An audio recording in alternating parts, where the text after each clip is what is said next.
This week, a bunch of very talented YouTubers and me are making a bunch of things about 5-room dungeons. How you make one, how you go through one, and giving examples of ones that we use in our campaigns. So one of the things that I always find is missing from these things is the fact that I never really like taking content from other people and then adapting it straight into my game. I like to take it and then make it my own. And while that is a skill that you can develop, I don't feel like a lot of material is written with that piece in mind. If I pluck out this character and put in this character, or if I move things around to fit it into my game, the meaning of a lot of things ends up getting lost. So in that spirit, we're going to be talking today about the adventure that I'm putting up here, but I'm also going to be including a bunch of stuff about how you can modify that to fit your game, your world, and your style. And I'm going to be focusing a lot on the idea that the games that I run tend to be more of a sandbox style. So I like to put a whole bunch of quest hooks into my intro adventure to kind of get things moving and see what people are interested in. And in the spirit of stealing things from other creators and really digging into making it my own, I do want to point out that the adventure we're going to be doing today is based on a 3.5 adventure called A Dark and Stormy Night. And I will also include a link to that adventure down below. So down below, you're going to get a link to the original adventure I was stealing from, an adventure of mine that you can steal from, and then a third thing that includes a form fillable sheet, how you can really tweak and modify this adventure to fit your needs and to give the kind of quest hooks that you want to have in your adventure. So let's jump into things right away and start off with what this adventure is, and then I will talk about the framework that you can then sort of mix and match with pieces as you go. So the basic idea is your group comes across an area that has these terrible storms, and in that region, they have a thing called Storm Peace. Now, Storm Peace says if you have differences with people, you set them aside and you survive the storms, and there's a 3-day grace period that everyone kind of observes in order to make sure that you make it out of your safety alive back into the world itself, and that people don't just murder everyone at the entrance or cause problems within the safety of the storm shelters. So they're going in here, there's a storm coming, everyone gets into the shelter, and that's where we're going to kind of start our adventure. And the first group that we're going to be talking about are the locals. Now, the locals in the adventure that you have down below are halflings and a couple of humans, and their basic idea is they just want to be safe, they want to have their own little village, have their own stuff, and survive and go back to life as normal. That's kind of their goals, and there's going to be a couple of individual characters in there that will talk about the complexities of the locals, but we'll get to that when we talk about how to make this adventure yours. Now, when you get into the adventure, as people are starting into this, there's going to be a bunch of people in the village that are in the storm shelter, which is inside this cave that is just next to town. And there's going to be people gathering around, pushing each other. There's going to be kids, all kinds of stuff. And you really want to let the players kind of open up. Be like, okay, what do you want to do? Do you want to focus on talking to the mayor or the priestess? Do you want to talk to the kids? They're kids that are scared. Their parents and stuff that are kind of jostling around. Would you be the kind of character that would find their spot to be able to put their bedroll out so they're not kind of shoved into a corner, right? You want to let them feel that there's a little bit of freeform stuff here. And the reason is this is going to be setting up that there's quite a lot of choice in what's going to be happening here, and their choices are going to be impactful. Now, while they're doing this initial setup, if any of the characters are like, hey, I'm going to chill by the front door, and I'm going to watch the rain as it's getting worse, as the storm is coming on, then you can kind of tell that character, hey, there's someone who's sort of limping along, making their way into the shelter, and give that as another option, right? You could go out into the rain, you can get, a little bit wet, but you might be able to help this person, or, you can see they do look like they're going to hobble into the shelter before the storm gets really bad, so you could just sort of let them move along. And if the players do go out there and help this person, or if they don't, they're going to find that there is this guy that is a protector of the town, sort of, so to speak, although he tries to do stuff tries to do things very subtly, so that people really don't know who he is.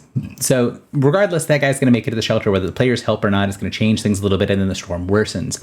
And they close the door, get everyone settled in, and then there's a there's a knock on the door. That's the intro for our second group of people, our others.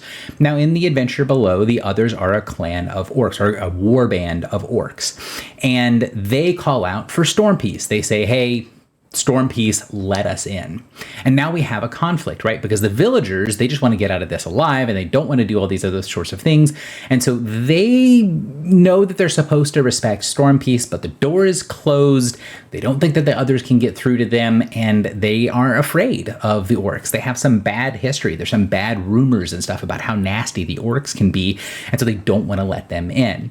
And so this is the second sort of choice that the players make, although this one is a much bigger choice of whether to let them in, whether to talk to them, that sort of stuff. If they open the door, it also kind of lends another piece where they can choose to not let them in, but then the others try to push their way in. So the players get to choose either respect the Storm Peace, let them in even though the villagers don't want them in there, or to tell them to go away, and then if there is that middle ground, the others might try to force themselves in. Now, regardless of what they pick, there's going to be some stuff that happens here, and the storm gets really, really bad, causing there to be a collapse inside of the shelter. The collapse, and you hear this terrible crash as something gets broken against the front of the storm shelter, sealing them inside, opening up a cavern in the area, a passageway in the cavern in the back, allowing them to make their way further in through the dungeon.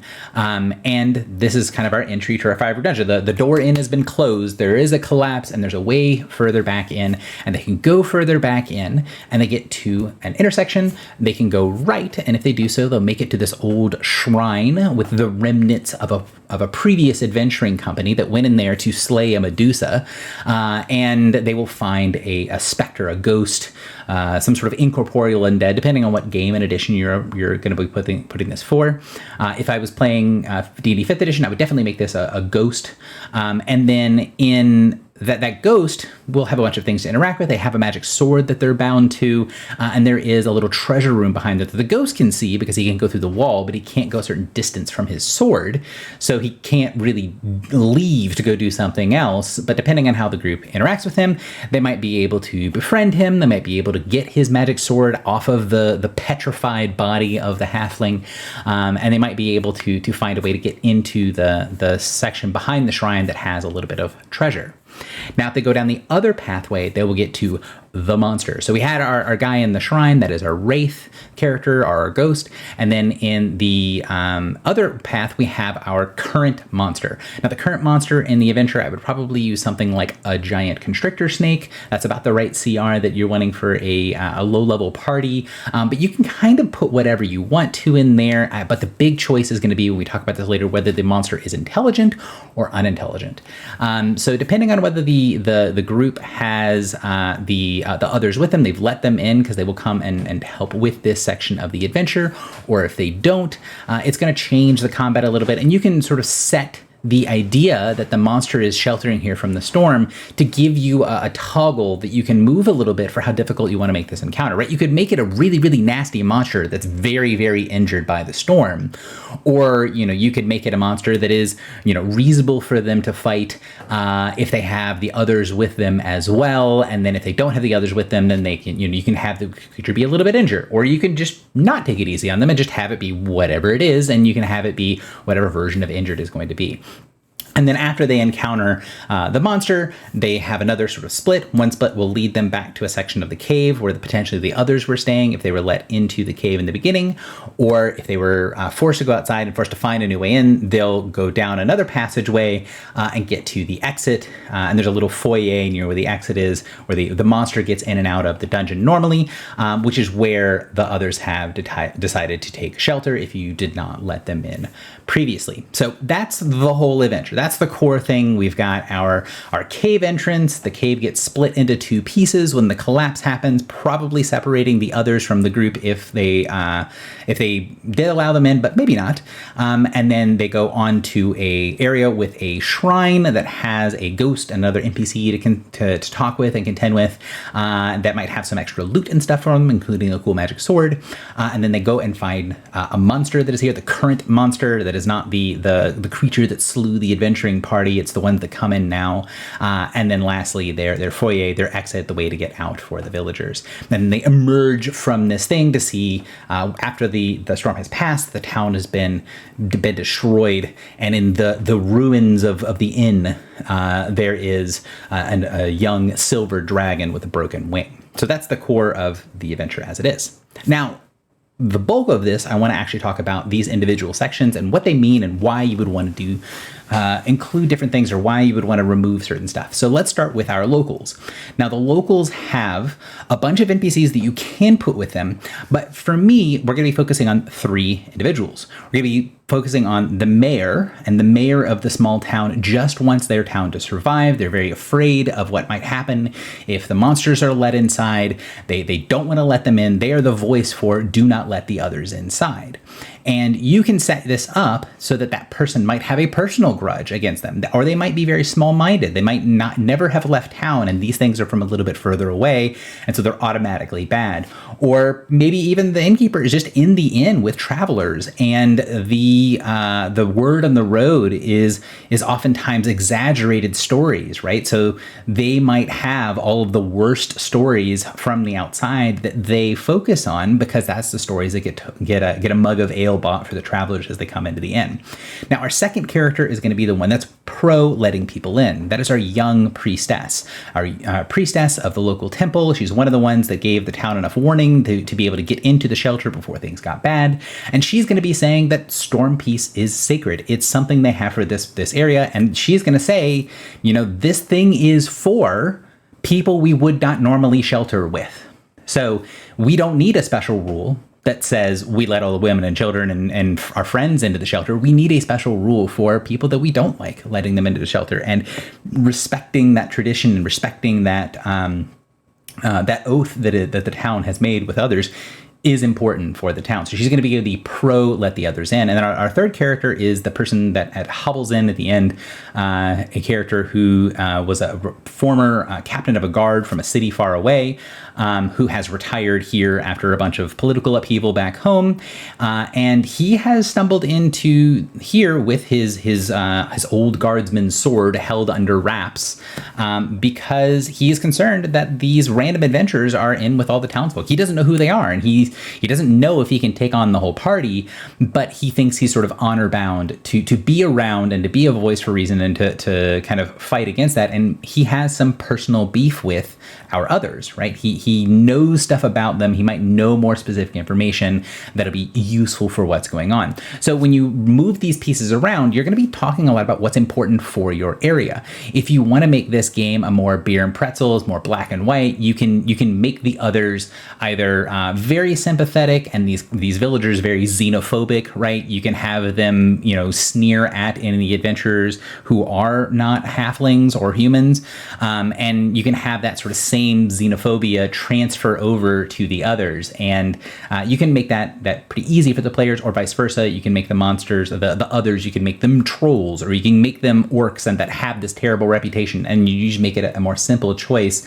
And if you do it like that, you might want to have that element of, once they say no, they're really going to try to break their way into the shelter, and you have to sort of stave them off for a couple of rounds while they decide that no, they can't get in and they have to find shelter elsewhere as the storm continues to get worse and worse. So your locals really should set up the elements for how you want this to be. And in my adventure, one of the other things that I put in there is that our local priestess, she is a saint worshiper. She worships a god, a nature deity, but she also has a patron saint from the local deities that she's a priestess of, and some belief systems will consider that to be heretical.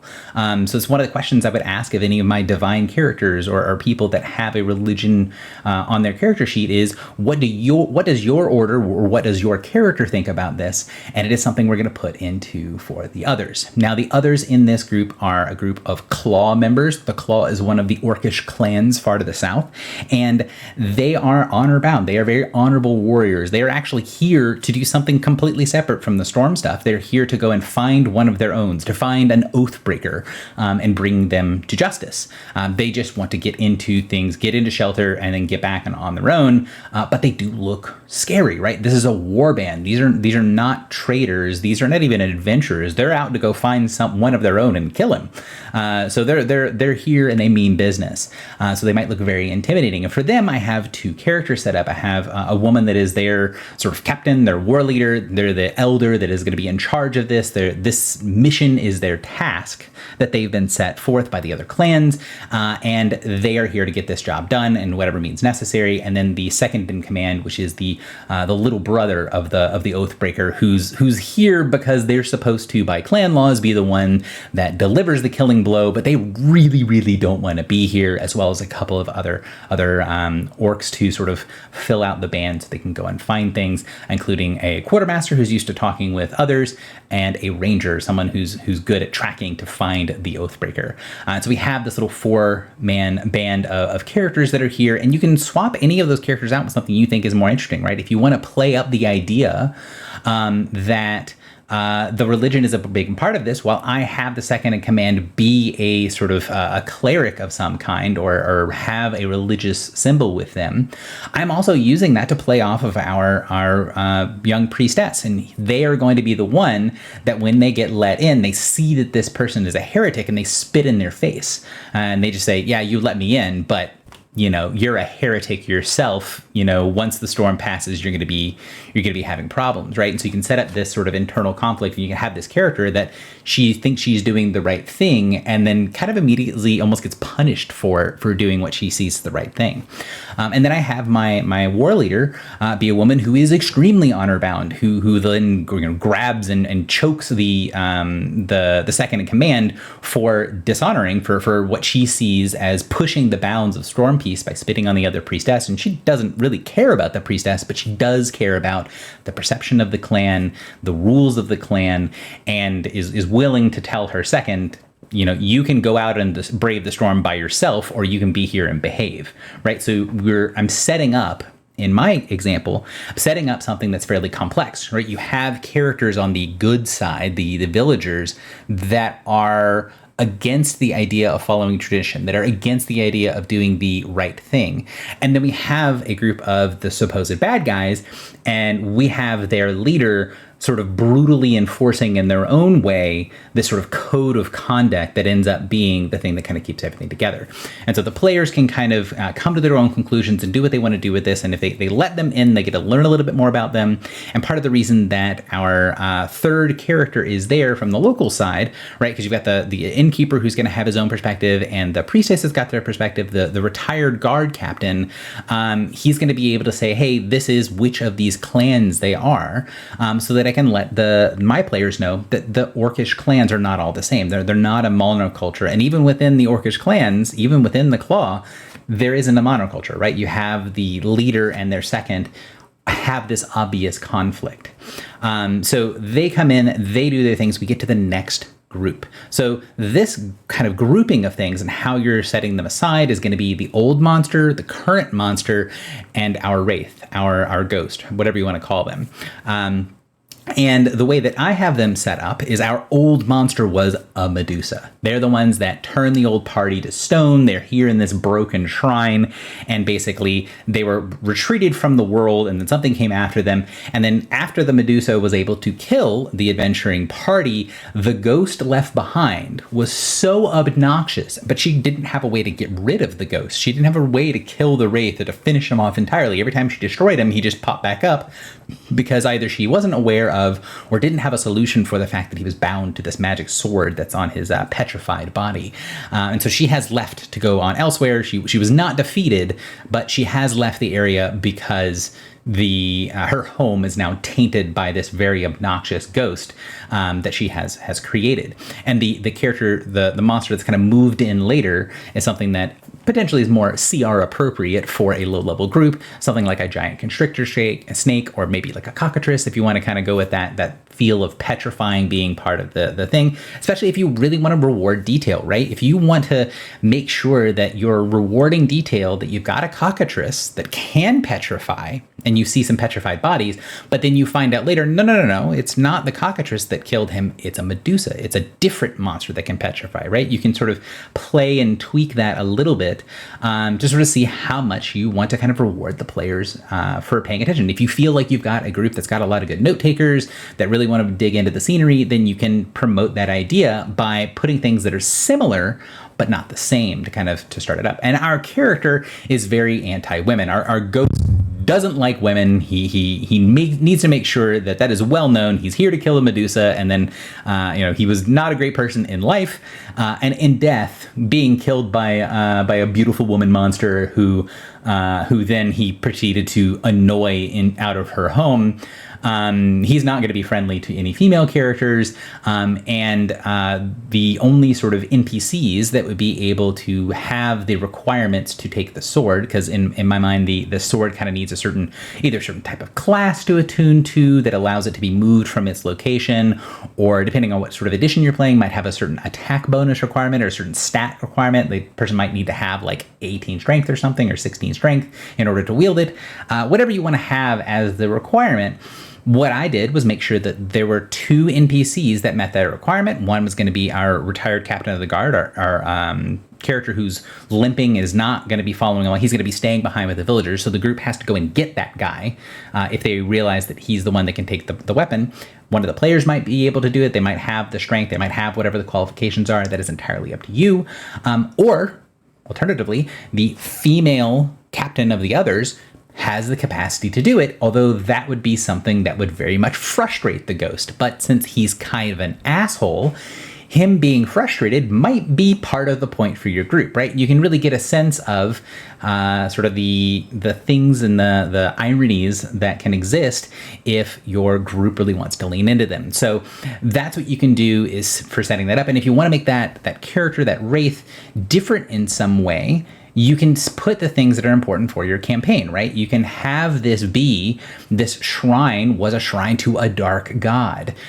This shrine was a holy thing to the former empire. This shrine was whatever it is you want to put a campaign hook to, and build it into why this monster was here and the connection to the old creature, right?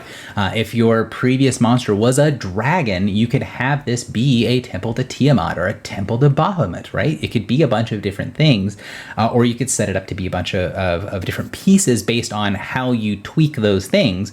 Just be aware that this character of the Wraith is going to be changed depending on if they're a Medusa hunter, if they're the asshole version of Perseus, or if they are a dragon slayer, if they've done this great thing. And even if they're a dragon slayer, are they a dragon slayer of a good metallic dragon, or are they a dragon slayer of an evil chromatic dragon, right? That's going to change the mentality of your characters a lot, and you can sort of make that more or less complex. You can make it more or less black and white, depending on how you think your group is going to want to get into the adventure and do different things. So they get past here, they find the current monster, whether it's your cockatrice, whether it's your giant constrictor snake. Now, one other thing you could do here is the monster might be intelligent. And that might set up another thing, right? You might be able to say, okay, this is a potentially even stronger monster, right? This could be a young dragon. And you can now have this conversation back and forth, and how complex you want to get will depend on what sort of monster you want to put in here, right? So if you put into this that it is a young metallic dragon, a young good dragon, then you can set that up that this might be an ally, this might be someone that they can help with, this might be part of the equation moving forward, that they can do things. If it is an evil dragon, you might just say, no, that the monster to be slain, and this could be a big thing for the town. Or you could sort of flip it on its head, right? It could be a metallic dragon that is an evil dragon, right? You could say, oh yes, you assume that this metallic dragon is good, but they're hurt, they're injured, they don't want to trust in others. They have a reason, for whatever reason they have, that they do not like the adventuring party, and they are going to betray them. You could also have that monster be a good evil line dragon, or even a neutral line dragon. It could be an iron dragon that is there, an iron dragon wormling or something, that they are here. And one of the other things that you can do if it is an intelligent monster is not only can the group parlay with them, especially if they're injured, for safe passage through the lair to get out the other side, but if the group decided to not let the others in, or if you make your others especially cutthroat, then the others and the dragon, or the others and the intelligent monster, could align with each other to fight against the party. And so you can have this idea that, again, the more complex you want to make this adventure, the more complex you want to make your campaign, you could set the stage right here to say, hey, if you don't do certain things, they're going to have consequences. Or if you do certain things, they're going to have consequences. And how you get set up to address what your consequences are will radically change how your adventure and how your campaign and how your setting is going to evolve. And then they go and they escape out of the ruins of this place. They get outside and they see the destruction of the town and something left behind. That is, in my adventure, it is a silver dragon. It's something setting up for being able to have another ally. But if you had the dragon inside, you don't need one outside if you wanted to do this over there. Or maybe the evil dragon inside was injured by their fight with the silver before the storm came and kind of knocked them both out. They took out the silver and threw them into the inn and then had to scurry to safety themselves, right? You can have a bunch of different pieces play there. But the core here is whatever you take from this, even if you take nothing from that and just go, this is an adventure, bam, run, hit play, you're welcome to do that. If you want to change and make it your own, you're welcome to do that. Or if you really want to dig into it and you want to look at the original adventure that I took it from and see what changes that I've made, you can sort of see how someone can adapt a core concept like this idea of Storm Peace to their own setting, to their own world. And I hope that to a certain degree, I can make this approachable so that you know that anything you bring to the table is something that's yours, that you've made your own. And hopefully once you kind of get into the idea of what it means to put these pieces together and what it means to pull these pieces apart, you can then take that skill and apply it to any module, anything you want. I take stuff from modules all the time, from adventures, from cool things that I read, from stories, from whatever, and I make it my own by putting it into my world and then playing around with the pieces that I need. So in this adventure, the last thing we'll talk about, the pre-written one, there is the idea of this retired captain of the guard. They're from a village down south.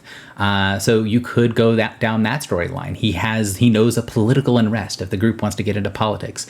The local priestess, she's going to go outside and see that her temple is destroyed and thinks that there's some sort of penance that has to be served. You could have that be the uncovering of a new shrine, of a new temple, of reconsecrating a place, and that there has to be these certain things that have to happen, a quest in order to reconsecrate the temple in the town, because they believe that this is the beginning of storm season and it's going to be really, really bad if they don't have a consecrated temple. You could have something where the entire town is on the move, right? You've got to escort these characters from A to B if that's something you think is going to be fun.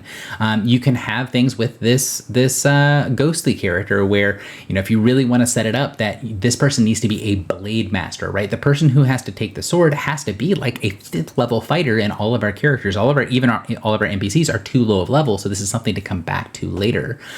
You can build that in. You can build into this place was a fortress of some kind long ago. What was this place? Who are they here? Are there other ruins like this around town that will have cool valuables? And if you want to play it up as like a dungeon delve, and maybe some of those entrances, because of the violence of the storm, have been uncovered. So now they can go around and they can sort of collect loot from a bunch of small dungeons. If you wanted to splice together several of these 5-room dungeon ideas that we're getting from this cool experiment, you can also do that, as well as we talked about a Medusa that didn't get defeated, that left. Where did she go? What is the path left behind her that you might be able to follow as characters and adventurers? And if they do go out and they talk to the silver, well, why was the silver's wing broken? Why were they in the inn destroyed? Did they just fall from the storm, or was there something else going on? Right? So you have all of these little quest hooks, all these things to kind of rapid fire at your players, and then you can build out what they find interesting, which is the same thing you're going to be doing for this adventure. You're going to be building out what you think is interesting from the core supplied by me. So good luck, beg, borrowing, and stealing, whatever it is that you need to do to make your game awesome. And I hope you enjoy looking through the rest of the playlist. And if you think that my content is useful for you, and you don't mind the lack of editing and the terrible lighting and the microphone, I do have a bunch more content on my channel. You're welcome to jump in. Most of my stuff is going to be focused on NPCs, about sandboxing, and about building and fleshing out your world.